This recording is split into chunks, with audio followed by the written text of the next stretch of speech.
Welcome to the Good Word. My name is Vincent Goodwill, senior NBA reporter for Yahoo Sports. Before we get into the show today, a couple of bits of business to get into. If you haven't already, please check out the Good Word with Goodwill on YouTube and make sure you leave us a rating and review wherever you get your podcast. It's Goodwill and Friends on Wednesday, which means we got Ices on the second half of the show. On the first half of the show, we got my man Dan Titus from the Bay Area. What's going on, Dan? What's going on, Vinny? Just enjoying some NBA Cup. You know what I mean? Like, it was a good showing for the Western Conference yesterday.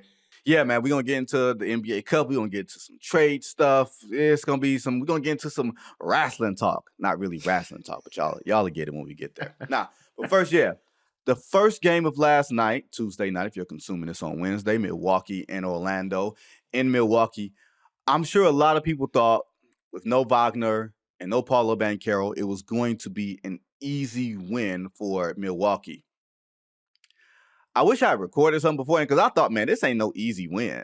I just thought Orlando plays way too hard. They're way too quick to the ball. They're way too adept on defense. Like, they made the night really difficult for Milwaukee. Milwaukee, of course, took over in the last minute, or Dame took over in the last 2 minutes of the game. I think he scored like 9 straight or whatever it was. Him and Giannis had big games. Chris Middleton played facilitator for a lot of the role players. Like, stretching it out big picture, Dan, is that I won't say formula, but is that the recipe for Milwaukee for the rest of the season? Giannis doing everything that Giannis does, and then you kind of turn it over to Dame in the last 2 or 3 minutes and letting him cook. Yeah, that's what I was wondering as the game was ending, because I was like, the tempo and flow of this game was like, yo, Giannis, dominate for 3 quarters, and then, by the way, now I'm just going to hand it over to you, Dame. Do what you do in Dame time. He had 15 points in the fourth quarter. I think he was really crucial down the stretch, getting to the foul line. But I think the bigger question at a macro level is what's up with the Bucks defense, because the Magic didn't have 2 of their best players on the court. They watched Jalen Suggs go for a career-high 32 points. He had a career-high 9 rebounds. And I think it also speaks to the fact that they led the game in points in the paint. So they were able to get through the paint with their stars. And I think at that point, what is the Bucks going to do to change that aspect? Because Chris Middleton, that's not going to help you defensively too much. I don't know that they can make any moves to really bolster that defense, but maybe it's just locking in a little bit more, because the offense looks good. And I think you're right. Maybe there is a part of Dame that's like, hey, let me just seed touches in the first portion of the game and then do me in the end. I think that's a part of the learning curve that it's been with Dame and Giannis is, we're going to have some growing pains as I figure out how to play with you, but now I can kind of pick my spots and kind of make this team work a little bit more, especially down the stretch in the clutch.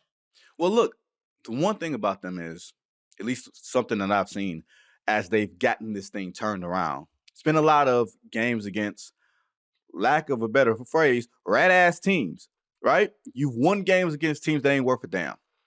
But what you do establish in that is some level of pecking order, some sense of identity. Like, there's only going to be so many good to great teams. Like, the margins are so thin. But if you have Giannis, who can close the game on both ends of the floor, and you have Dame, like, the numbers may say you're a 45-win team, but you may play like a 50-win team. Like, it may get you to the second round of the playoffs, or even the conference finals, depending on how, things shake itself out.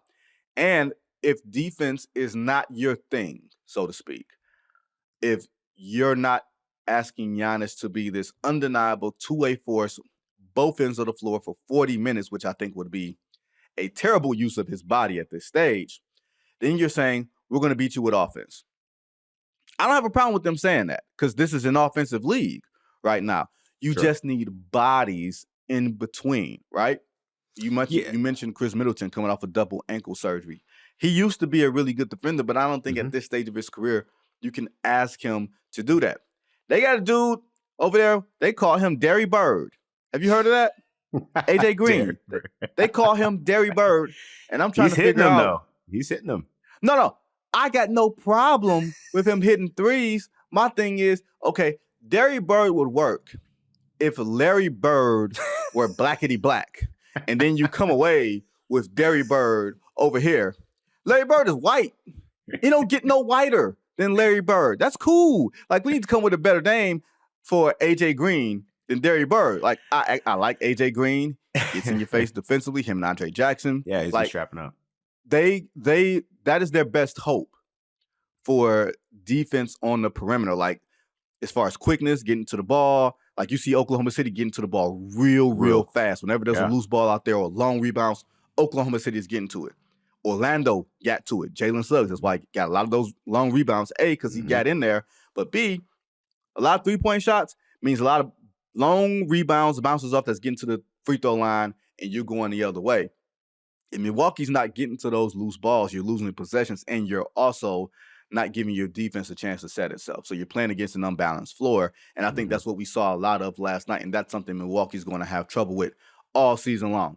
And also, I mean, Bobby Portis isn't going to shoot 9 for 11 every game. He's 18 for 21 over the last 2 games. I mean, some of this, hey, a win's a win. But I feel like right now we're seeing the Bucks more so stabilized than actually, oh, this is a real championship contending team. Like they still have the flaws, but I think it's a good step forward for them.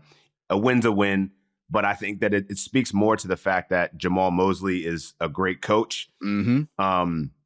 He's third right now, I believe, third shortest odds in Coach of the Year. But for what this guy is doing and what he's getting out of his players, it's crazy. Yeah, I mean, I don't know who the other 2 dudes are.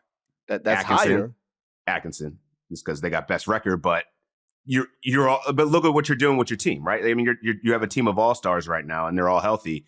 I think the work that Mosley's done defensively it's crazy how much he's coaching these guys up. Mo Wagner played extremely well. Anthony Black, minus, that one defensive lapse towards the end of the game, he was outstanding. So the way that he's coaching this squad, I think he needs to get more credit. I think when you look at young teams, and we say this all the time, young teams don't play defense because young players are trying to figure out their own game, and usually that equates to offense, especially when you have guys who are on their first or second contracts and they haven't gotten really, really paid yet. The fact that he's got a bunch of 21 and 22-year-olds to commit on the defensive end, and because defense is such a selfless thing. Yeah, you know what I mean? Like you got to be able to get over and help. You got to worry about not getting embarrassed. All these other things that basketball culture doesn't tell you to do. Jamal Mosley's got these guys doing it. And it's in the second year of those guys growing, and you don't see like, oh, man, you're getting tired of the mundane stuff. You're getting tired of defending. Like they've taken this to another level when you add KCP. I really like Wendell Carter Jr. I hesitate, Dan, to call them like Oklahoma City of the Eastern Conference. They might be a little bit more Houston of the Eastern Conference, but I can't think of a team outside of OKC because OKC has Shea. And Shea's still reasonably young, but he kind of lifts all tides. I can't think of another team that has really good young players that impact winning. Like you can find some really good, productive young players on teams, but young players on teams that actually do the things that impact winning, especially when you're without your number 1 and 2 scores, like that is rare, damn near impossible to find in today's game. Yeah, I'm trying to think of it, and I think Houston was probably the best comp because I'm thinking about the way that Amen Thompson and Tari Eason impact the game in the minutes that they get, despite not being starters. Yeah, I think it just speaks to that's just coaching to me, man. And like, if he's not Coach of the Year right now, I think we're missing something here because the way, even like the strategic decision to keep starting Goga Batadze, like I think Wendell Carter was actually playing very good defense against Giannis. He's just playing against Giannis, but like he had some really good possessions there. And Goga, I mean, he put Giannis on a poster. Like to have that kind of confidence in players that were, guys that were getting modest contracts in the offseason, like this is a squad. And I think that just speaks to the culture that he's building in Orlando, which is probably likened to that of OKC in that regard. Look, man, Jalen Suggs, people like 2 years after you get drafted, they forget about you. They forget that you're a top 5, top 3, top 10 pick because we're on to the next thing. And if you don't develop, if you don't hit immediately, then you're kind of yesterday's news. That dude was like, hey, man, if our top 2 scorers ain't here, I'll take all these shots. Watch this. And he looked comfortable. And that's the thing. Very he looked comfortable. He's a really good defender. He gets in your chest. Like, I like the fact that he doesn't scare. We're going to talk about Lou Dort later on with Ice. But I tend to believe in guys who don't scare on defense. And then when you give them the ball to cook, they have this extra confidence. Like he was taking shots in the mid-range, and they tell you, don't take shots in the mid-range. And he was like, man, I'm getting to my spot, and I'm taking these shots. Like, I really like what they're building. Dan, I'm thinking they're more than a playoff spoiler. I'm thinking they're going to cause some real hell for one of these teams that we think that they're just going to walk through as we get down to the playoff season. Damn, I would love to see upset season because last year, I mean, I feel like they played a good first round and then it just, Donovan Mitchell just went Donovan Mitchell. But if this team gets healthy, man, this is going to be real scary. Yeah, Paulo Banchero, Franz Wagner, two dudes who play in that 6'8", 6'9" range, and you got to guard both of them. Usually teams have one good perimeter defender, not two. If both of those guys get back from their oblique injuries, clearly Banchero's closer to getting back. Wagner is going to be in that 4 to 6 range just like Banchero was. But once they get on the floor and they get back rolling, you got that defense to rely on, baby, you got problems. Now, speaking of problems, tonight's game is the Atlanta Hawks going to Madison Square Garden to take on the New York Knicks, right? Great backdrop of Madison Square Garden and great wrestling heel in Trae Young.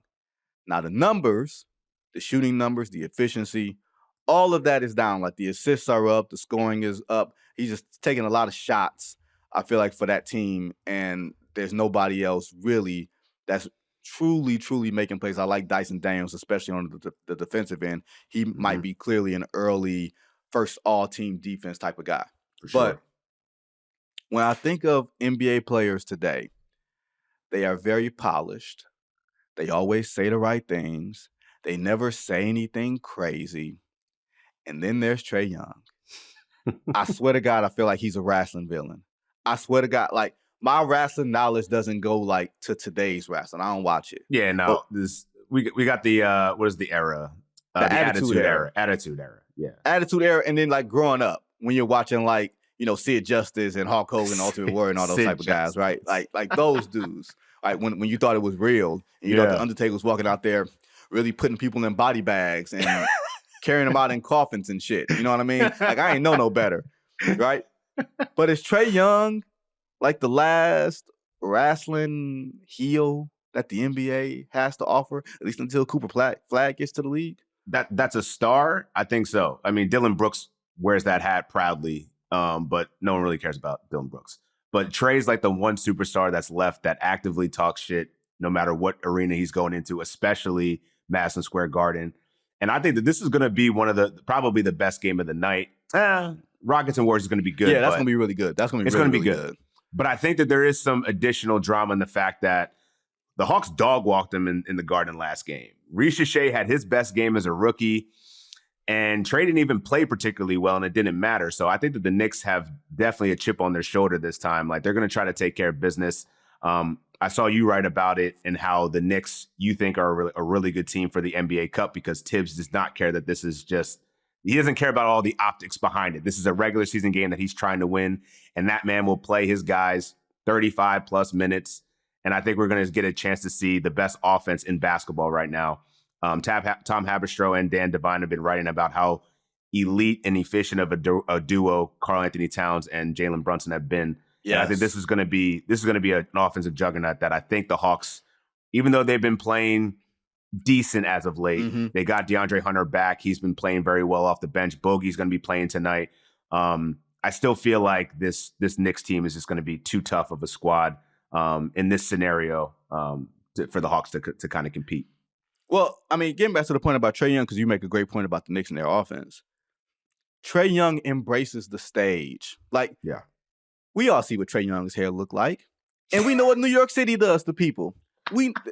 Those people, celebrities or not, because celebrities in those expensive seats, they're making fun of that man's hair. And I don't think he cares. Cold-blooded. It's going to be hilarious to see. Like, I just want a close game. I want a close game to see, like, there's probably, I don't know if you agree with me, there's probably no better visual for a big stakes basketball game than Madison Square Garden. Like, just the way that it looks.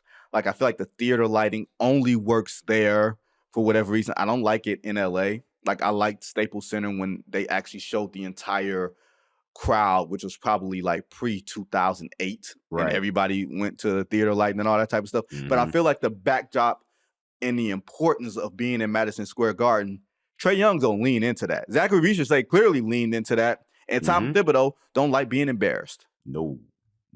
I like it. No. I can't wait. I can't wait for it. Now, you also touched on a little bit of the Karl Anthony Towns meshing with this Knicks offense. I did not expect him, especially being traded on the eve of training camp, to really hit it as hard as he's hit it. Like, New York can swallow you whole. That man has zero problems playing in New York at this stage of his career. Color me surprised that he's playing the best offensive ball of his career at this point. I am completely shocked and I am impressed. But I mean, he's already got a couple memes of him, like, you know what I'm saying, him doing the DeMarcus Cousins, like, bro, like what? And then he turns around and hits that fadeaway. Like, he's already got those New York moments. Yes. We're just barely 20 games into the season. And I think the way you talk about New York and how New York can just swallow certain stars, like some people can't live up to that stage and that hype. And he's fitting in perfectly right now. Like, he's hitting the clutch shots. He's shooting efficiently. He's getting the defensive stops. Like, this team is just rolling. And Bodega Cat, man, I think he's here to stay. As corny as he is sometimes, like, he's fitting in perfectly. Corny and cringy. Yeah, all the above. But it works. It's working right now. And yeah, this is gonna be a really fun game. And I hope we get the best version of Trae, of him, you know, channeling some of that Reggie Miller energy in the Garden, because I think this is gonna be a good show. We miss the heels, y'all. I promise you, we miss the heels. Everybody wants to be the good guy. I promise you, there's probably more money and more fame and more exposure in being the dude that everybody hates. Trust me. If Dylan Brooks was a great basketball player and not someone people think of as like a whack job, I'm not saying that's what I think. I'm just saying this is what people think. Like someone that you can't really trust because you don't know what he's going to do at a moment's notice, but he has just the right amount of crazy. If you get a star with just the right amount of crazy, you will get all the endorsements because you're so different. All these dudes are so corporate. They come out of the basketball machine. They go EYBL. They're done media training and all this other type of stuff. They spend a year in college or whatever it was. They go to different high schools. They play AAU. By the time they come to the league, they ain't even no fun. I'm just here for the fun. Yep. All programs into the machine. I think it's good to see someone like try to just be different. And I hope Trae continues to embrace the hair thing he's got going on. Jalen Suggs, I don't know what it is. Like, some of these young boys, man, like they don't care. Maybe it comes from you knowing at a young age, you know this ain't gonna last long, so you just preparing yourself for the jokes. Y'all a better man than me, because I'll be out here with a unit. I'll be out here with that Steve Harvey unit. For those who that don't know, Steve Harvey didn't just decide to go bald overnight. That man thought we had the finest hairline this side of the Mississippi. Pristine. It was not real. We didn't know it was real. Carter, our producer, is probably Googling Steve Harvey 1996 right now and cannot figure out why this does not jive with Mr. Potato Head that you see every day on Family Feud. Go look that up on the break. And when we come back for more on The Good Word, we're going to talk about some trade targets because trade season is about to open up. Back here on The Good Word with Dan Titus. Dan, we was just talking on the break. You know what I was thinking about with Steve Harvey? Like, you ever get a haircut and the first day you get a haircut is like really crisp, but you get that second day and it looks even better because it just starts growing back just a little bit. Like not quite, you ain't quite to the peach fuzz or whatever on top of the line beard or whatever, but it looks a little bit better.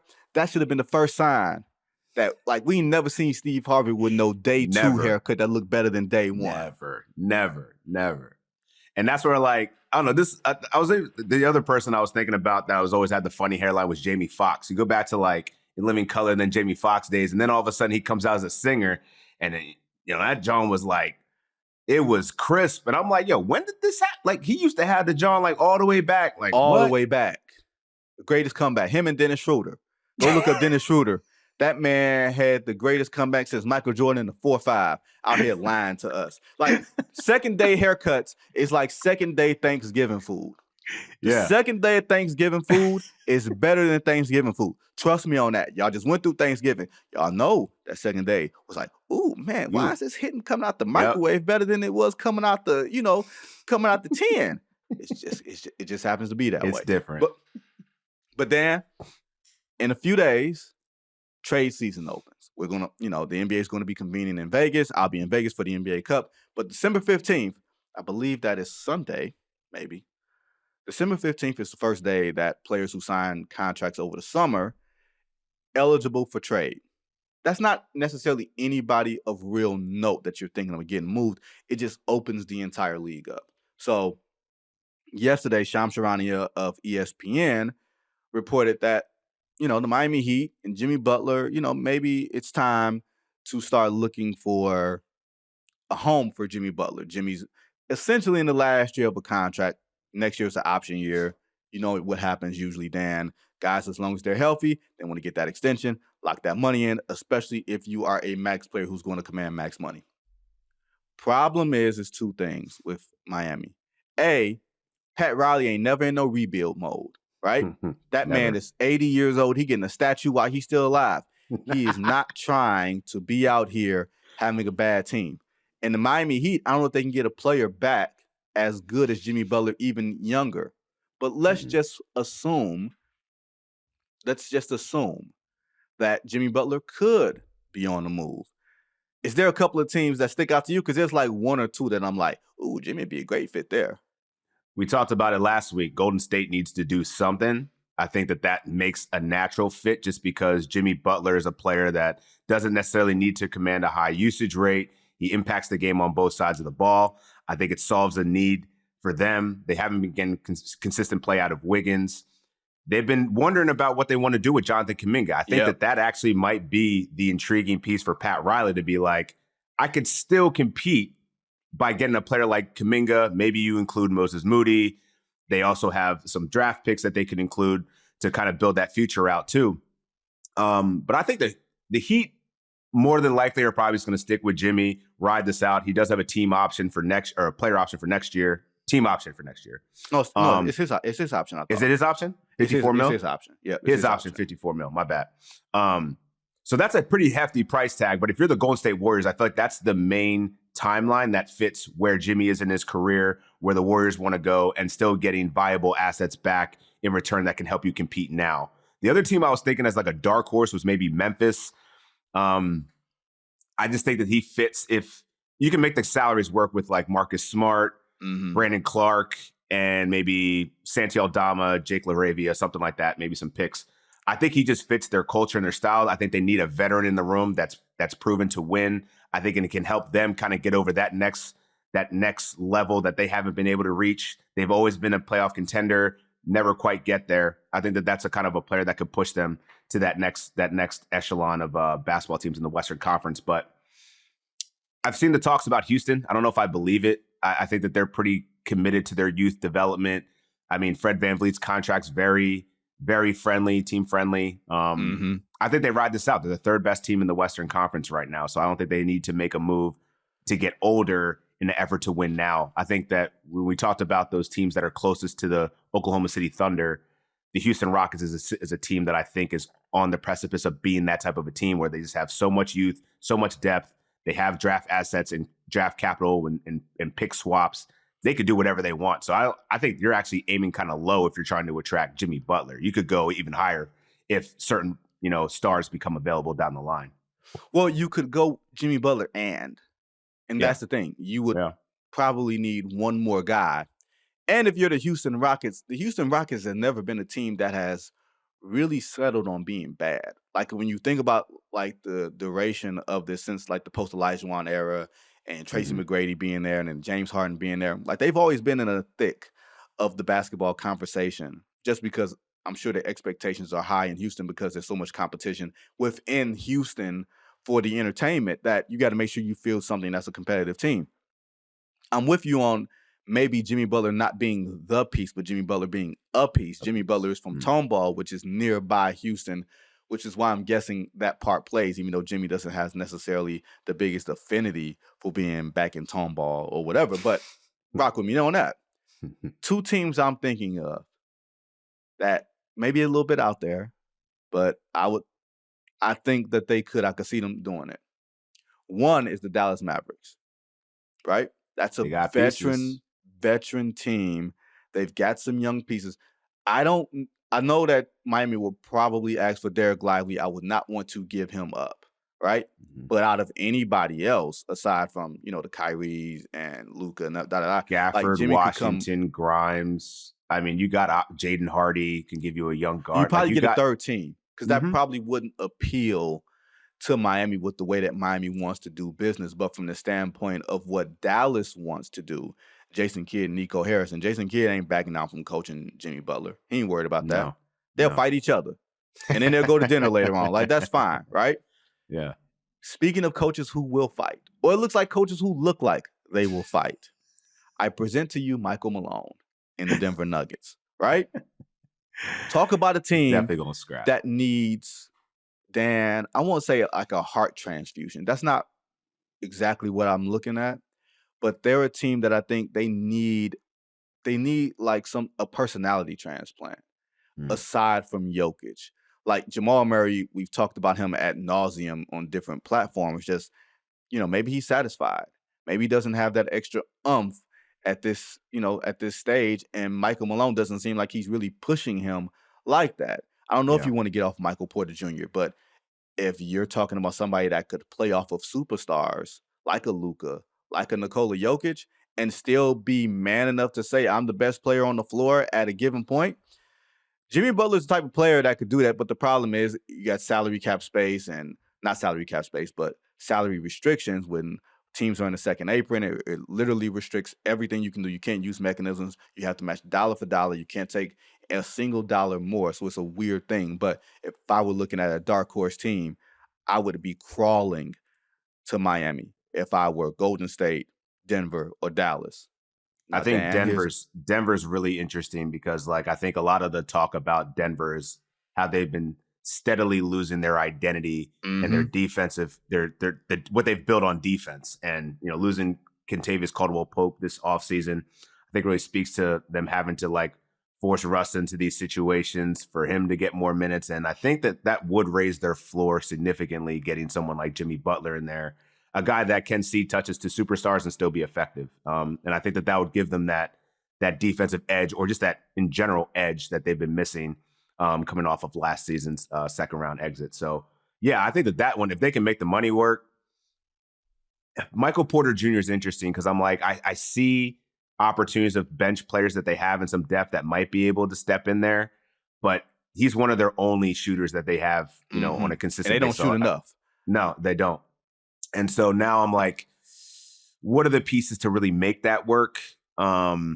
Maybe you give up like a Peyton. They gotta figure out. There's going to have to be one piece they're going to have to dangle in there. But I think it is intriguing, especially if they're middling in the Western Conference after Jokic is putting up the best season of his career statistically, which is ridiculous to say, man.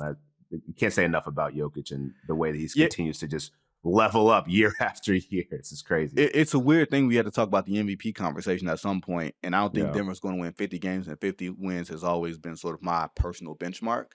But that's fair. I don't think Denver's winning 50 games, but I don't think I can foresee a player who's more impactful for his team doing what he's doing than Nikola Jokic. Like, there's two different arguments, and sometimes you make exceptions for exceptional people, and that's what it is. A note about the Nuggets before we move on to something a little more juicy. They take the most twos and the fewest threes. That's probably the recipe in today's game for why their record is as so up and down as it is. Like, Michael Porter Jr. can only take so many threes. Same thing for Jamal Murray. Jokic already does everything else. You can ask him to do more, so they probably just need more shooting, and Jimmy Butler isn't exactly a shooter. So it's not a perfect fit, but in terms of the dog quotient, dog element of it, that's something I can see. Now, Dan, we have come to the obligatory Laker, LeBron portion of the program.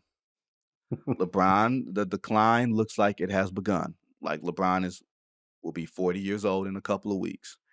And I think it's a little unfair to ask him to be the main guy, the number one guy on a team that contends for a championship. If he's your second best player, you're really, really cooking. If he's your third best player, which is possible in some spots, then you really have something. If you are LeBron, I'm not saying that you are, but you have a child. I don't. Let's just put that there. Dan's a dad. I am not. I'm an uncle. I'm a goddad. Surrogate dad, all that type of stuff. You know what I mean? I'm not a real daddy. I'm one of them drop your kids off back after I get them sugared up and all that. Yeah, it's real. Deuces. Now, if you're LeBron, are you pot committed to the Los Angeles Lakers because they are the Lakers and you want to be tied with the Laker brand? Or are you saying, at this stage of my career, maybe I should consider removing my no trade clause and seeing, man, what was teaming up with Stephen Curry look like, or teaming up with someone else, another star in another city? Man, that's a tough question, because I think LeBron's done everything in his power to make sure his situation at home comes to work with him. And I think it's seemingly worked great. The man got drafted. He's on the bench. He's toggling between the G League, that being Bronny. But I think LeBron cares about winning in his legacy a bit more. And I think that his job is done. Bronny's in the league. I think that he's been well taken care of. Whether he's going to stay on the roster for a period of time, we'll see. But I think he's figured out, he's gotten the contract. He's going to at least be there for a couple of years. Bron, I think it's always been intrigued in teaming up with Stephen Curry. So if Dunleavy can make some kind of move, and again, the Warriors do have some pieces. I don't know if I'm Pelinka, if I'm willing to sell LeBron James for a package that includes Podziemski and Kuminga and some picks. Like, you're pretty much losing all of the marketability and star power out of LA, which I think is a hard sell. LeBron is a business, so I'm hard pressed to think that they'll make it happen. But I think the basketball version of Bron, the legacy Hall of Famer, wanting to be the best, considered the best, I think would certainly jump at the bit any time there's an opportunity to play with Stephen Curry. Hey man, sometimes it's okay to say I've done the winning that I'm going to do, and that other priorities have taken hold. Like, you can't say I want to win the score. I want to be the all-time greatest scorer. I want to maybe get 2 jerseys retired in LA. I want to win in LA. I want to be known as a Laker. I want to get Anthony Davis here. I want to get, the clutch influence with this franchise, and say I want to win again in an NBA where all these other teams have one agenda, that's winning. And you got the agenda of, I want to play with my son. I want to play till I'm 40. I want to be paid. Like, it's way too many things to ask for. And then say on the back end, hey, LA, can y'all let me out to go, an hour flight down the road to go play with Stephen Curry, which is no guarantee of winning the championship. No. Because Oklahoma City or any of these other teams would relish taking them 2 dudes, taking Mufasa and Scar, and going and putting their ass out. Like, that's just what it is. Like, nobody's afraid. Ultimately, I'm not sure if either Jimmy or LeBron will wind up moving. I do think it's intriguing to at least discuss at this point. I know it's been whispered about in some, front office circles, but I guess we'll see what happens. But Dan, Titus, my man, I appreciate you, man. It's always been fun to hang with you on Wednesdays, bro. Yes, sir. Welcome back to The Last Word. It is time for Wednesdays with Ice. Ice, last night or Tuesday, depending on when you're listening to this, Mavs Thunder. That was the second game on the TNT doubleheader. One thing I noticed as the Thunder completely overwhelmed Dallas, it didn't look like a playoff revenge thing. It looked like, we're better than you. And more importantly, Ice, they looked so damn fast to the ball. Offensive rebounds, steals, like they just looked like they were playing a podcast on speed times 2 against Dallas. It looked like it was about 6 of them on the court. Like, that's how I was like, if you're the Mavs, it's got to feel like there's an extra one of them on the court. Like, they cover space so well. They rotate so well. You know, with a team that prides himself on defense and helping each other, oftentimes they overhelp. And so normally I think when you see teams that, you know, can be overpowering offensively, which is what we expected Dallas to be, right? We expected Luka Doncic and Kyrie and company to go off. They didn't have PJ Washington, so I did think that didn't help. And they were a little bit of a man down. But you expect a team that overhelps defensively to get caught overhelping against really good offensive teams and then be able to create open shots. And that was not the case. Like, I just thought the Thunder did everything terrifically in terms of getting deflections, getting steals, and forcing live ball turnovers, right? There's a difference offensively when you're a guard. You go to hit your post player, ball goes out of bounds. Okay, cool. We can get back. We can reset our defense. They have to take the ball out. But the Thunder forced so many live ball turnovers, like off of digs, off of drags, again, rotations. And then they were able to just score in transition. And then when you knock down a season high 23s, I mean, and not a forced 23s. Like, they were 20 of 50, which was a lot, but they were knocking them down. They shot 40%. It's a perfect recipe. You know, I was talking to our producer, Carter, before you got on, and I was like, this is one of my favorite teams to watch in the league. Like, easy. If it's my style of play, like from where I'm from, the run and gun, we care about defense as much as we care about offense. And then you have brilliant players who just get a bucket, like SGA dropping 39. I just was really impressed with them. And you're right. It looked like we're the number one team in the West. We're just going to beat you without a Chet Holmgren and don't even look like we necessarily need him right now. And it was convincing. Now, Lou Dort is a guy that I want to focus on for a second, because one of the elements, right? One of the elements I think that comes with being a good defender or a great defender when you're going against a guy like Luka is you can't be afraid to get embarrassed. Like, if you don't scare and you're not worried about somebody crossing you over or making you fall or anything like that, it's like a dude who has no fear of failure in the club. He's going to approach the finest woman, get turned down, approach the next finest woman, get turned down. Like, he's going to be cold for Martin every single time, and it don't matter. That's Lou Dort. Lou Dort is out here like cold. Like, sooner or later, I'm going to find her.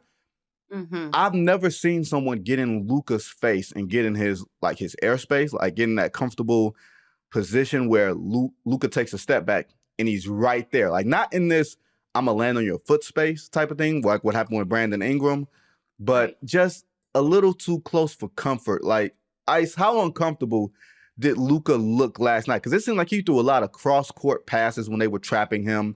And you're talking about the help defense. They were getting to their rotations, but I felt like it started with Lou Dort just saying, Luka, you're on lockdown tonight. I agree. You know, at first I thought first half, Luke only had 2 points. And so at first I kind of thought like, he's deferring because they're sending 2 to the ball. Other players are knocking down shots and doing what they're supposed to be doing. It was a close game in the first half. So it's okay sometimes when we see star players defer, as long as everybody else is knocking down shots and you're not down by double digits. But come the second half, you expect Luka to obviously go off. You expect him to get his, again, only 2 points. And he couldn't because of Lou Dort. I thought it was fantastic defense. You talk about not being afraid. It's like short-term memory. Like as a perimeter defender, you got to have short-term memory. Whether I got crossed the last time, whether I didn't box out, whether this person shot over top of me, it's short-term memory. We're on to the next play.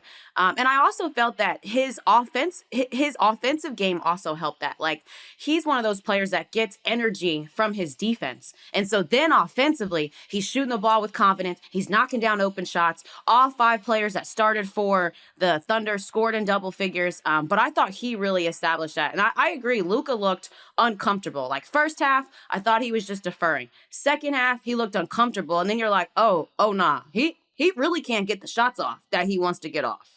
Look, I'm going to tell you my last greatest basketball memory. We're going to jump. Not my last greatest, but one of my last greatest, right?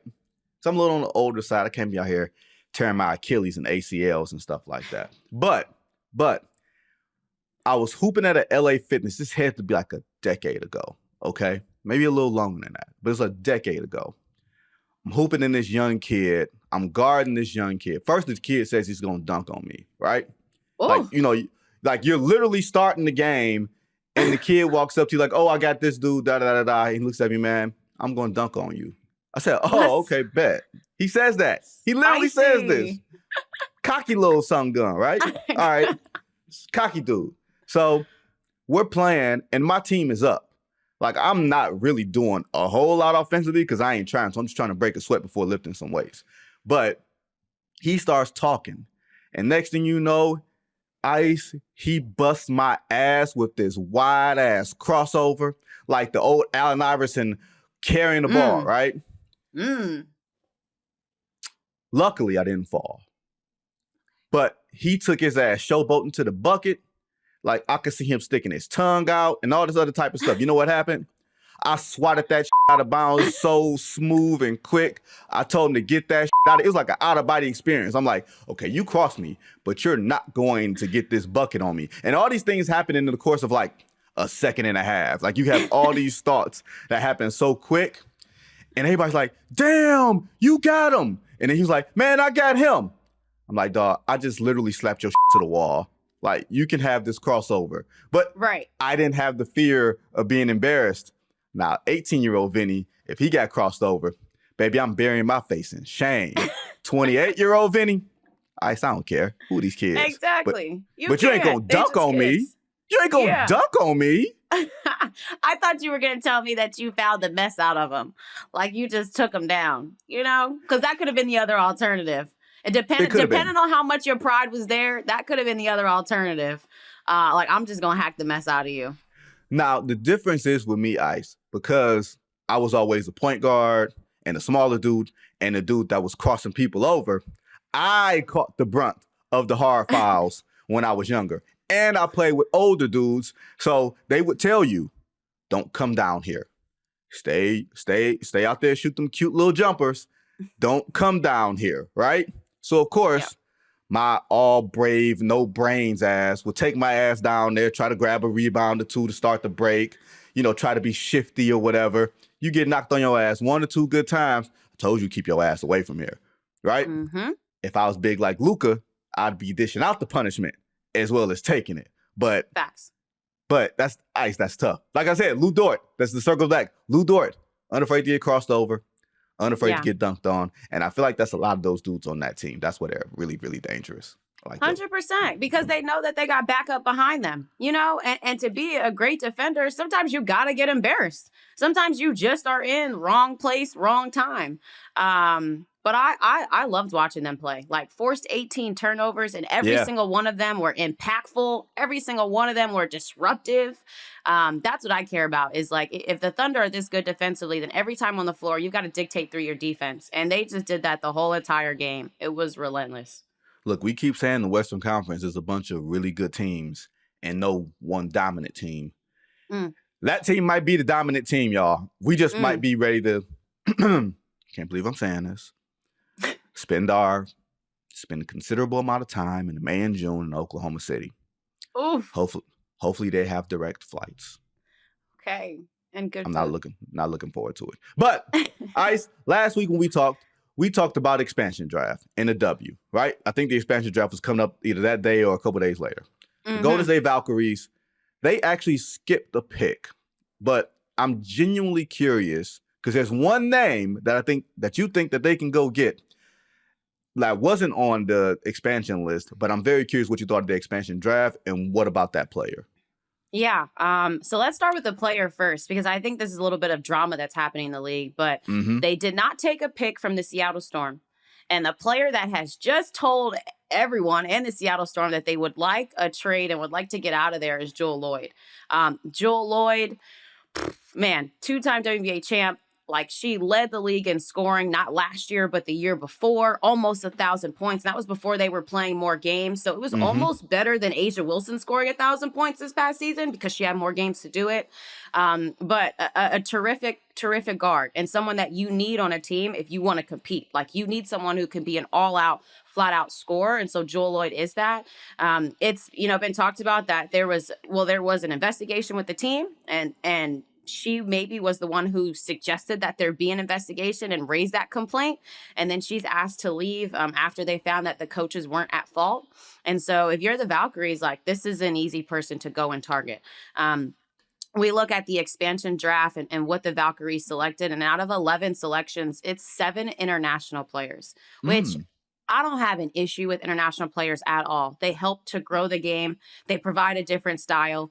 A lot of the times, the international players that the W is getting, they might be rookies in the W, but they're 31-year-old rookies. They're 28-year-old rookies because they've been playing professional basketball overseas for 7, 8, 9, 10 years. There are players who literally start playing overseas basketball at 14, and then they get to the W at 28. Like, yeah, you've been playing professional basketball for half of my life.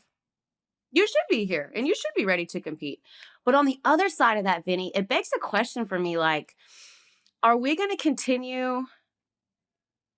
Are we going to allow American players who maybe aren't the biggest picks on some of these teams continue to get in the W? Are we going to allow young players that are coming from the next year's draft stay in the W? Again, I'm not anti-international, but I also have to be for the players that are already here. We have talked a lot about what importance it means when you have a college player like a Caitlin Clark, obviously, that comes to the WNBA and brings their fans. The same was said about Sabrina Ionescu before, and Breanna Stewart, and all of those. And so I think it's so important that you keep college players that played here also a part of what you're building. And some of these international players did not play college basketball here. They played completely international pro and then came over to the W.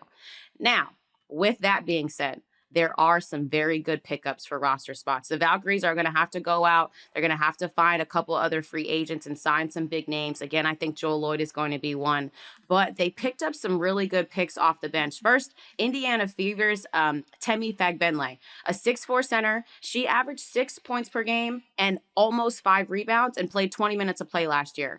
And the reason I mentioned Fagbenle is because towards the end of the season, we started to see her and Caitlin Clark really connect in pick and roll game and pick and pop game. And I think that she can be that with the Valkyries. She can start to step up and get a few more minutes for them in that center position. She has terrific length. Another one, Kate Martin from the Aces. I think this is almost like a fan favorite pick. A lot of people like Kate Martin just for her culture, for who she is personally. Asia Wilson has said time and time again that she was a terrific teammate to her in her rookie season. She didn't have the stats because Becky Hammon didn't really want to play her bench once they got healthy and got everyone back. But she's a player as well that I think could be a glue player. Kate Martin is very smart, very efficient. Ken has the potential to shoot 40% from 3. And so remember when I said last week, like, because of the CBA and the new rights that are going to be established in 2026, some of these young players are that much more important. Kate Martin is one of those. And then I think the last one that I'd like to highlight is from the Minnesota Lynx, who made it to the WNBA championship, Cecilia Zandalicini, another international player from Italy. She only played and averaged about 12 minutes for the Lynx, which is honestly saying a lot, playing for Cheryl Reeve, a 4-time WNBA Coach of the Year. But she can really score. I mean, she shot 44% from 3 for the Lynx, one of the best 3-and-D teams in the season last year. I feel like she has the potential to be a starting component for the Valkyries. She's 6'2", she's a forward, and she also knows how to play defense because that was a part of the Lynx calling card this past season and why they got to the championship. Her minutes off the bench were really valuable, especially in the playoffs. And so I feel like that's a huge pickup for them. But when you're looking at the roster right now and you're maybe wanting to be a Valkyries fan, you're thinking like, there are a lot of role players. Okay, there should be a lot of role players. Like each team was able to protect their top 6. But there are a few here who teams didn't protect. And on a new team and a new franchise that's growing and wanting to be consistent, they have some picks that have gotten experience on the court, that have contributed to their teams winning, and even a player like a Kayla Thornton from New York who literally helped New York win a championship last season and was so important off the bench. And so I feel like the W is a league in which the veterans win, right? What maybe the Valkyries don't have yet that they will have soon is more of that veteran leadership. I think is going to be something that they're going to look for, especially as they try to add to this roster. But some of the pieces they have are very good pieces. They were good pieces and important pieces on other teams.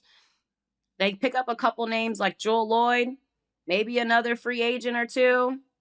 And then you have a team that can compete against everybody else in the league. Well, usually the way expansion is set up is that, hey, you're just meant to be passable. And then you're going to get a couple of high picks in your first couple of years. And hopefully if you hit on them, then you become more of an establishment, more of a household name. Like, I wonder especially with you talking about the international influx, will expansion happen fast enough to fit all of the talent, both, domestically and internationally, so that everybody can sort of get under the big circus tent? Like, I'm very curious how that's going to happen. The Valkyries are one. There's a couple more teams coming down the pike. You wonder about them expanding too quick or not quick enough. And I'm very curious to see how that plays out. Now, something came across my Twitterverse yesterday. I don't know if it came across your Twitterverse yesterday, Ice. The Time Athlete of the Year. They had a nice photo spread for her in black and white. It was Caitlin Clark. And she had a lot of interesting things to say as far as, the Olympics and not being on the Olympic team, basically saying, hey, I don't want to be there to be a mascot or, whatever, that sort of thing. The other interesting thing was that, hey, she talked about the privilege of being a white player in a black league and all of that type of stuff, and how the league has been built off of black women, and also, the perception about, rookie treatment. She touched on a lot of different things, and I felt like she came across really, really well. Like, what struck out the most to you from that interview? Yeah. For me, my first thought after the interview, and first of all, congratulations to Caitlin Clark. Like, I think this is huge for women's basketball, for her to get that type of notoriety as a 22-year-old woman, and a Time Athlete of the Year, and what she's done to convert college basketball to the WNBA and really bring more attention and viewership and everything else there has been great. What stuck out to me was that all the things that you just mentioned that she said were things that maybe we as a WNBA community wanted her to say during the season, right? There were tons of talks and conversations about her fans maybe not being the nicest or being flat out racist. There were tons of conversations about how she felt about these kind of things, and if she was endorsing her fans being like this, because she wasn't saying anything, right? So we can take the narrative whatever way we want because she wasn't saying anything. So after reading these comments, I said, finally she said it. Like, finally she let us know. And it's not that I thought that she endorsed any of that, but it was that, hey, she's in the course of a season. She's a rookie. She's handling this part of life for the first time. Maybe she doesn't have the space to handle it with the media. And so I thought that this was a perfect time, no pun intended, for her to really voice her thoughts. It's been clear that if you know the W, it's been built, through Black women. And so it makes sense that someone who is bringing in new voices and new audience understands what happened before in order to understand or try to create a goal of what happens next, right? Like, you just got to understand the past before you move forward. And so I think that was the biggest acknowledgement that she could have gave. I also think her comment about the Olympics was fantastic, because there were a lot of broadcasters who said that same thing.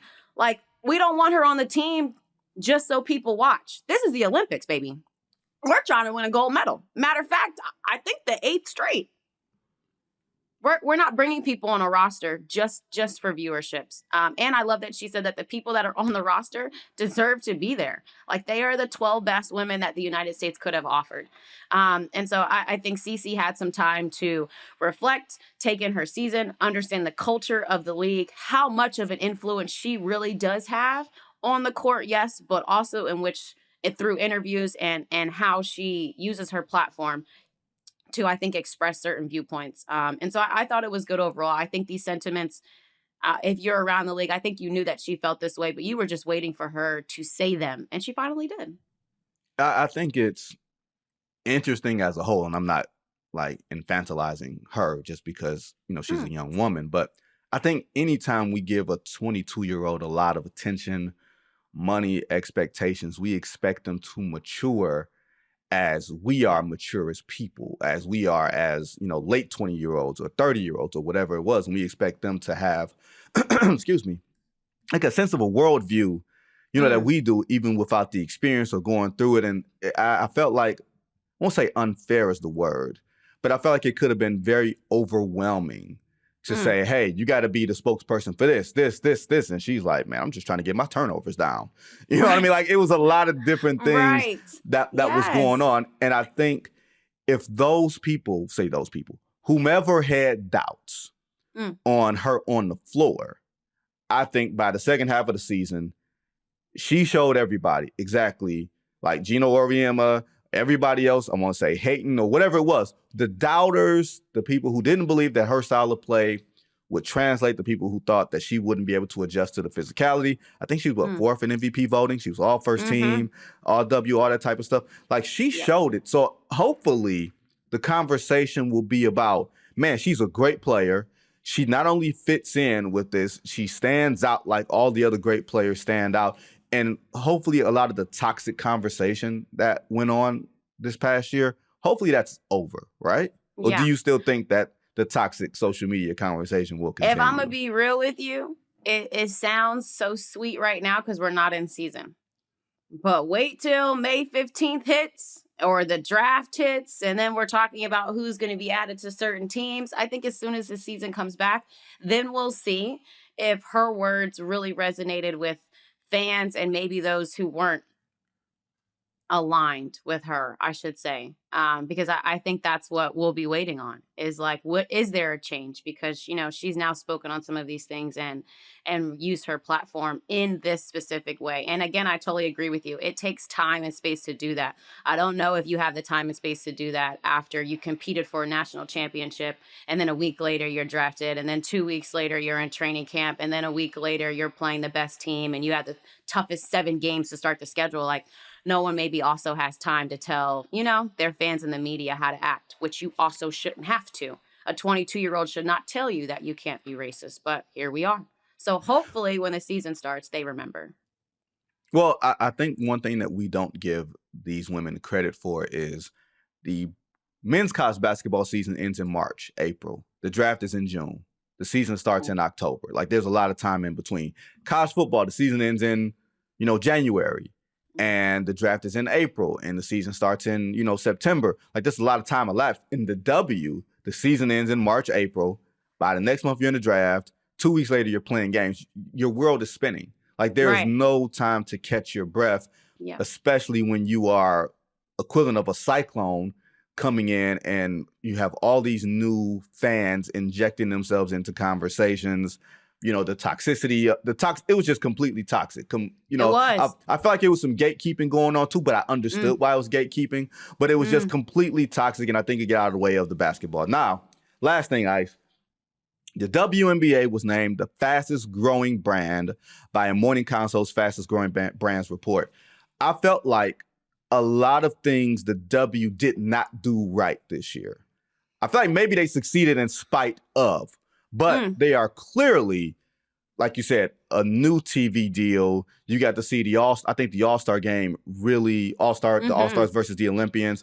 I feel like that really bolstered what everybody could see. Like, you wish that the NBA All-Star game was as competitive, you know, as that game. The WNBA playoffs was a huge success. I felt like this is a well-deserved honor, and there's still a lot more room to grow. Is that how you see it, or do you look at it as, hey, man, they got some stuff they need to fix?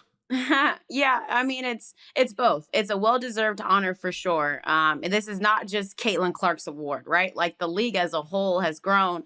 It's expanding. It's hitting all its, you know, its right marks at the right time. The league is still 28 years old, right? And so you got to remember that it takes time to build. It takes time for it to become like fine wine. But on the other side, this is also where those who have been close to the league or have followed it have critiqued and saying like, hey, theoretically, the W should have seen this explosion coming. How could you have been more prepared? The easiest way that most critique is the amount of games that were on at the same time last season. Like, there were 4 games that came on at 7 o'clock, all on WNBA League Pass. And I don't care who you are. I watch basketball for a living. I can't watch 4 games and be locked in and tell you what's happening. I could just tell you the score. And I know one game that's happening because I'm listening to it, right? And so I think for the league next year, and again, with TV deals, which is going to be really exciting, just getting more games on a national network, on different national networks, and being able to spread the wealth and people to stack games and being able to watch games at different times. You just want to improve visibility. You mentioned the All-Star game, and what I really think the All-Star game did was just improve visibility. It let you know that, okay, America thinks we have the 12 best women's basketball players on the Olympic team here. Okay, but the other 12 people that are on the All-Star team are actually good. In fact, they were actually better that day. Yeah, they were better. Right? They kicked their ass. Yeah. Hey, flat out. Enrique Gumbawale was like, I'm here for blood and blood only.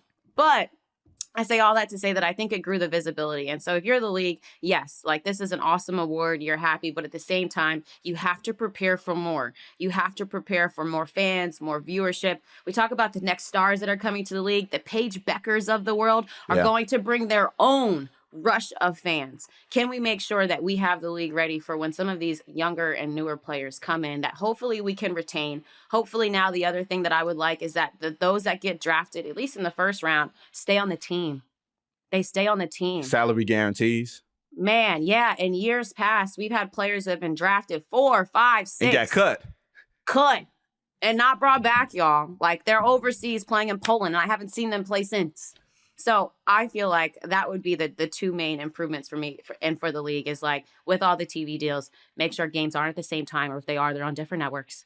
And that we keep some of these young players that we can build off of that have really good college basketball followings and that can continue to grow the W. There are so many more heights the W can hit. I know it was an awesome year, but it's going to get even better. And the most important thing is the product on the floor has continued to get better. That's what I care about the most. They hooping. They hooping. Ladies and gentlemen, that is Ice Young, and I approve of that message.